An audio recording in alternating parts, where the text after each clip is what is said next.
Guys, I know I said I'm only afraid of toads and not frogs, but looking at this picture right here, I think I am scared of both. It just happens that frogs tend to be a little bit smaller than king toads, but they also look slimy and gross. And it gives me the heebie-jeebies. Anyway, we're gonna be watching Why You're Wrong About Frogs by Big Tugg, and this was actually released 2 years ago. I thought it was recently released, but no. It was released 2 years ago. But we're still gonna watch it because I don't think I've seen this one yet. Today we're talking about frogs, because frogs deserve way more than we're giving them. There are a lot of frogs. Small frogs, big frogs, grumpy frogs, smooth frogs, abomination. No! Why does it look like that? Why does it look like shaved balls?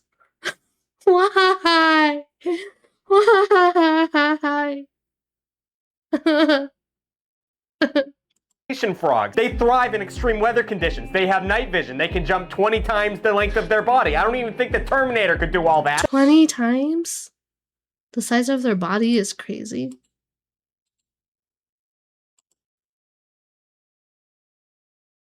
They're also formidable. They've been on this earth for 200 million years. Whatever killed the dinosaurs didn't do shit to these little guys. And above all, wait, they've been around since before the dinosaurs? they're goofy, they're silly, and sometimes they make cool noises such as this. No. You look up cool noise in a dictionary and you're gonna hear that sound. But despite everything I've just said, for some reason, these little guys get a bad rap. Now, if I put myself in the mindset of a stupid, ugly, ignorant person, I could maybe possibly see why you... You know what?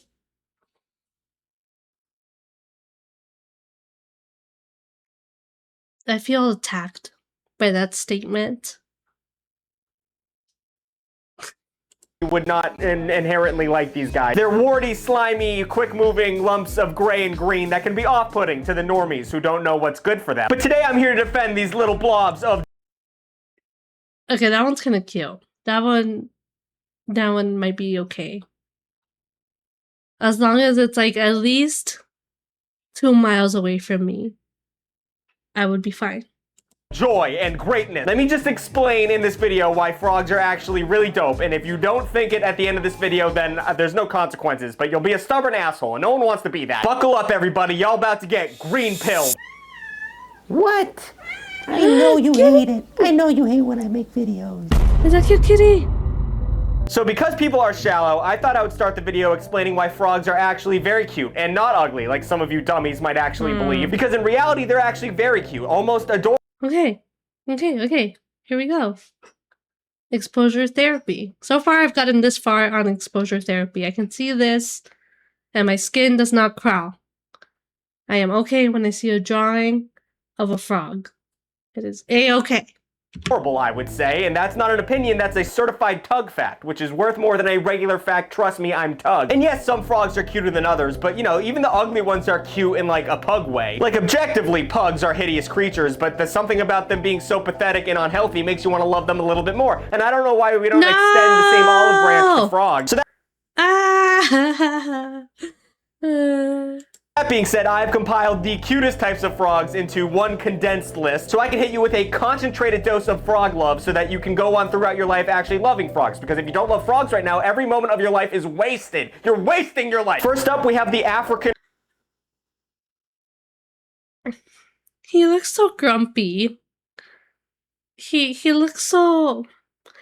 He looks like a mid-tier manager that is really disappointed at you because you called off of work again. Rain frog. Oh yeah. Oh, I'm bringing heat out the gate, boy. How many animals do you know that their shape could be described as egg-shaped? I mean, I think that deserves a little applause. Some have also said it looks like a testicle, but I'm not going there. Yeah. I prefer the term egg. Thank you. You look this little man in the face and you... He looks like balls. He does. Tell me he isn't God's most pathetic creature. He deserves the world, but more specifically your love. Actually, due to their size, these little fellas can't jump or swim, which are the two things frogs Oh, he's a frog failure. No wonder he's sad. And he can't swim or jump? What are his defense mechanisms? Or her? do. So they don't do anything. They're sad little lumps. Still not convinced? Look how small this one is. Look at this one. It's just a face and arm. The only reason why this guy looks like he's perpetually frowning is because you made him upset. Because what you've been saying. You know? And the words hurt and they travel far. So he has a butt. He has a butt. I've never seen a frog butt before. So maybe change your way. Number 2, we have the red-eyed tree frog. First of all, absolute classic, an absolute icon of the frog community. There wasn't one American middle school biology textbook that didn't have this handsome fucker on the cover. And handsome he is. Look at the colors on this little guy. It is the definition of power class. Very poisonous, I'm sure, but cute. Fun fact, the red-eyed tree frog uses a technique called startle coloration. They startle their enemies by using their bright, beautiful red eyes. Kind of like I used to cry so hard that my eyes would turn red so my bullies would leave me alone. Aww. And that didn't work, but it works for these little guys. You show me a cat or dogs, that color scheme could be described as an island nation sunset or a mid-90s arcade carpet. You can't, because these things are fucking fantastic. If you don't agree, you're a stupid moron. Number 3, we have the tomato frog. I mean, are you fucking kidding me? Look at him. I mean, he looks like an actual tomato. A tiny little tomate. You know, I just want to put him on a BLT and make him cozy in a bread bed. These guys spend most of their time in mud, and like a real tomato. Real tomatoes spend time in mud. I don't know if the tomatoes grow underground. I'm very overwhelmed right now. I feel like they hide in the mud because you guys are being mean to them, if I'm being honest. I feel like they would love to show their plump little bodies, but instead they have to. I'm sure they hide in mud because of the sun. Kind of like pigs. To keep themselves cool. Because you guys think they're gross. They're not gross. And yeah, they secrete some pretty serious toxins. But who are you to fucking judge? You know, I'm sure if you rolled around in the mud all day and got all red and puffy, then you'd smell like crap and probably leak some gross stuff out of your body. You know? Leave them alone. And then we have the Amazon milk frog. I mean, God, he's so polite. They all look like they're waiting for you to finish a story, but they're not just waiting so they can talk. They're actually actively listening. They want to hear the rest of your story, and I think that's beautiful. They spend their entire... It's the therapist of frogs. Lives in trees. Their paths are specifically designed to climb trees, and that makes me happy. You know, they're getting away from the hustle and bustle, getting away from the rat race. They just want to be a happy little frog on a leaf, maybe sharing it with the homie. That's, oh my God, that image. Also, fun fact, in captivity, female frogs have been known to eat the males for some reason. I didn't have a really reason to bring that fact up, but I didn't want to not say it. Maybe they're a feminist icon. I mean, good God. And finally, we have the Australian green tree frog, and it's doing the head tilt like a goddamn puppy. If you don't immediately fuck with this little guy, you're a monster. They're just fat, perfectly green frogs that are just so chill and lovely, dude. The main fact I want to talk about these guys is their main form of defense is the fact that they scream. It looks like it's laughing. Okay, that's kind of cute. Alright, but their main form of defense is what? Their main form of defense is the fact that they scream. Like if you pick them up, they'll just go, ah! And it makes animals drop them. They startle animals into letting them go. They're like, oh my God, dude, I'm so sorry. I didn't know you'd be this upset. Okay, wait, do I have more in common with frogs than I thought? That is also my form of defense. I do scream as well. And he's like, I know, I get it, it's fine. It's just, you know, it's been a lot today. Isn't that not amazing? I mean, how cute do these things have to be before you turn the leaf on them? Do they have to do a little dance for you? Do they have to smell like a sweet summer's day before you even give them a fighting chance? Sure. Speaking of which, do you feel like a stinky little guy? Do you think you smell a little stinky? Or maybe even if you don't smell stinky, do you wish you just smelled a little bit better or even a lot bit better? Great segue, Tucker. I don't know how to start ads even at this point. We're talking about Scentbird today. Because who wants to be smelly when you can be not smelly? That's another free slogan. You guys are hurting my feelings, Scentbird. I keep giving you slogans and you're not using them. What? All right, now that I have obviously convinced you that frogs are nothing less than little princes and princesses and other non-gender conforming royalty, let's move on. I can now move on to step 2, which is convincing you that frogs are actually really good pets. I had a lot of frogs growing up when I was a child, either hand caught or from Petco. So I can tell you it's a good move from firsthand experience. Now you're gonna get the same love and affection. You know what I had growing up? One dog. Just one. Why did you keep having so many frogs? from a frog that you would a dog or a cat? Probably not, I'll be honest. But frogs can make excellent companions if you just give them a chance. I'm gonna give you several reasons for why frogs might fit perfectly into your life, and by the end of this segment, you're gonna be thinking, wow, I'm gonna get a frog? Am I gonna be a frog guy? And then you're gonna have like 50 frogs in your house, and you're gonna be like, I'm the frog guy now. People are gonna call you the frog guy, and you're just gonna run with it, because they're jealous of what you have with all these frogs. Number one, frogs take up less space. They're little fellas with a lot to give. The love to the size ratio is off the chart. Even fully grown, the average frog size is between Aren't they like super needy though? You have to have the lamp. You have to have the right humidity. I feel like they take a lot. 3 and 4 inches, and a lot of them are a lot smaller than that. You could fill a drawer with 50 to 60 frogs, and you wouldn't even notice. I would not suggest doing that. That's cruel, but it would be efficient. So just don't do that, but just imagine that. And all you need to do is just get one of them animal tanks and like a couple branches for them to hide under, and they're good. They're happy with that. And it adds a middle school field trip vibe to whatever room you put it in, like you're on an aquarium trip, and that's just lovely. Everyone loves feeling like that. Cats need a tower and a place to piss inside. Dogs, you know, sleep on the bed sometimes, and that's annoying. But frogs know they're not paying rent, dude. They're just there for the ride, and you got to appreciate that. Number 2, frogs don't need constant Don't you have to clean their tank? attention like some homebound creatures I can think of. Isn't that right, Abby? Frogs are incredibly low maintenance. In fact, they shouldn't really be handled at all very often. Your hands can accidentally strip a layer of mucus that they use to protect their bodies from pathogens. Now, I know what I just said was not the hottest sentence, but I mean, the frogs are by definition I would just amputate my hand at that point. hands off. You don't gotta worry about them that much. Unlike cats and dogs that will bark and scream if you don't pet and play with them at a frequency of a metronome, frogs couldn't give two shits. They're just gonna sit there and look pretty, and that's all. They're golden, baby. Just a little food, maybe an attaboy every once in a while. That's it. That's all I need. Number 3, smaller poops, smaller dookies. Frogs don't poop that much, actually. Unlike dogs that force you outside to take a cold shit in the middle of the winter, and cats that make a lot of weird eye contact when they take dumps if you're in the room. Frog poop is almost hard to find. It's unnoticeable, and they can't even fart. Have you ever smelled a dog fart? It's horrendous. Frogs can't fart because they got weak sphincters. I just learned that fact. And they can go multiple weeks and even months without ever pooping. They can go a whole month without pooping. Kind of sounds like his owner. Things have been tough. And when the time comes, they just bunker down, grip it, and rip it. That's a good part. That was a giant poop. What do you mean? Things have been That's huge. That's almost the size of this guy.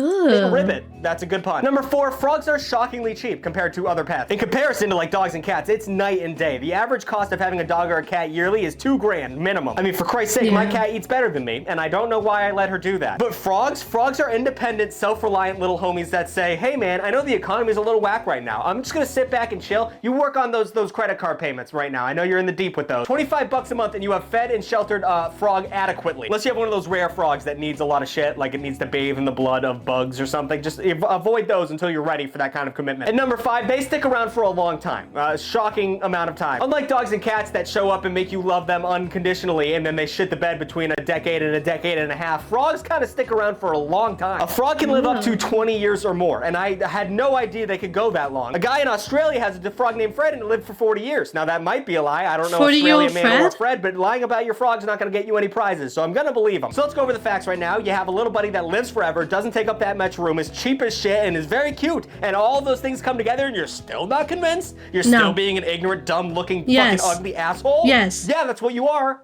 unless you agree with me. No. In which case, I don't want to hit the same notes over and over again, guys. I don't want to keep calling you guys dicks and assholes, but you know, if you don't change, it's gonna keep happening.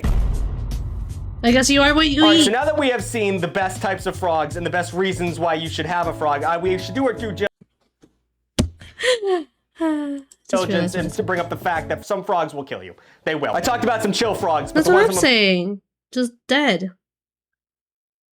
About to talk about are comically not so chill. Like they'll kill you immediately. I started with the good ones so we could ease in. So you had like a good mentality so you can give these next guys a break because the other ones are so cool that maybe these ones are worth, you know, writing off. So let's just quickly run through the list of legal disclaimers so we can go back to loving frogs in a normal and healthy manner. So first up, we have the Karabi frog. Pretty cool looking dude. You must admit. This little guy is found in Australia because of course. If you find an animal that looks like it belongs in the digital circus and can kill you, it's gonna be in Australia. So fun fact, most poisonous frogs secrete poison poison that comes from the food they eat. So, you know, they'll eat some weird shit and then that makes the poison. Not these little guys. His body produces its own poison, which is rare and honestly admirable. He doesn't have to depend on like berries and shit to make poison. He's a self-made man and you gotta respect it. He secretes alkaloids, which I couldn't figure out what that meant exactly because Wikipedia suggests it could do anything from cure cancer to get you insanely high to killing you instantly. So regardless, just stay away from him.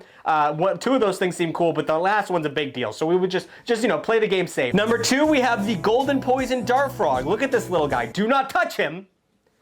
But look at him, he's kind of cute. So the golden poison dart frog is the most poisonous frog on the earth. Actually, some people say it's definitely the most toxic animal, period. Like, overall. I mean, on the surface, this guy's adorable. It's only about an inch long and weighs less than an ounce. And those eyes, I mean, look at those eyes. You want to touch him, but don't touch him because it contains enough poison to kill 10 humans. 10 full-grown adults it can murder. Why did I just whip? So try and avoid the temptation of giving this guy a little pet because he's gonna drop you like a Frank Ocean album. Suddenly, silently, and people are gonna wonder what happened to you afterward. And then we have the phantasmal poison frog, a rather fitting name, wouldn't you say? So once again, touch and instantly die kind of creature we're talking about. And phantasmal is honestly a great name for this little hellraiser because the poison it secretes is like a super powerful opiate. Like, you know, like fentanyl. He's a fentanyl frog. So you're just gonna become a sleepy ghost of yourself and then drift off to sleep like a ghost. But you'll be dead. Scientists have actually hypothesized that the poison of this frog could develop a non-addictive painkiller, but we've heard about non-addictive painkillers before, and that did not go so well. So hopefully they avoid this whole thing altogether. But scientists have said it seems that the poison overall is too much for a human to handle, and I understand that because you touch it and die. So I would put that in a bit much category. And last but not least, we have the cane toad. Now the cane toad, if you're not Australian, is just a normal frog. And if you are Australian, your blood pressure just rose 1,000,000 levels and you grab the nearest weapon towards you because fuck these little guys. They exploded in population in Australia and just like, there were so many of them, literally covering roads. And like while you were driving, you just hear 1,000,000 pops of these guys exploding under the weight of your car. But they're not just annoying and fuck a lot, they are also poisonous. But in a weird way, have you ever heard about licking toads? Like in the 80s and 90s, there was a big meme, I guess, that like you'd lick a toad and get high. Well, that's because of these little guys. It's because the cane toad has toxins that act like LSD and DMT at the same time. So it wouldn't be enough to kill you, but it would be enough to make you fly through geometric patterns and find God under a sea of sunlight. So that sounds cool, but people did die. It does kill you if you do too much or if you do it wrong. And plus, you're so willing to get high, you're gonna lick something that looks like this. No. Zoom in on his skin. That's what you want to put your tongue on? You're a degenerate. Find a better way to get high. And there's a bunch of other poisonous frogs as well, but I just wanted to hit the main key points. If it's really bright, don't touch it. I can't believe you showed us that. that. You know, the basic things. So there you have it. Some frogs suck, but the majority of them are just chill little guys that would want nothing more than just to be your loving little companion. So the next time you hear someone talking shit about Officer Hopper and his pal Lollyhops, just let them know that, you know what, some frogs are actually really cool and you're being kind of a dick about them. They would never hurt us on purpose, although some of them do it on accident. It's in their nature and you can't get mad at them for that. New videos every Saturday. Like, comment, and subscribe. If you did it, it would make me very hoppy. No, that's not how I should say that. Nothing would make me hoppier. Frogs are endangered? Like as a whole? Or just certain species? I don't know. Alright. Well, that was it for this video. Feel free to like, comment, and subscribe to Big Tugg's Why You're Wrong About Frogs. Let him know if you like frogs or don't like frogs. If it's not obvious, I don't like frogs. Feel free to follow me, just in case I am ever able to go live again. Feel free to join my Discord too. I jump on my Discord anytime I am able to. So it's not very often. But I am hoping to start being on Discord a little bit more and being able to stream more. So I hope to see you guys whenever I am able to be around. Yeah. All right. Bye.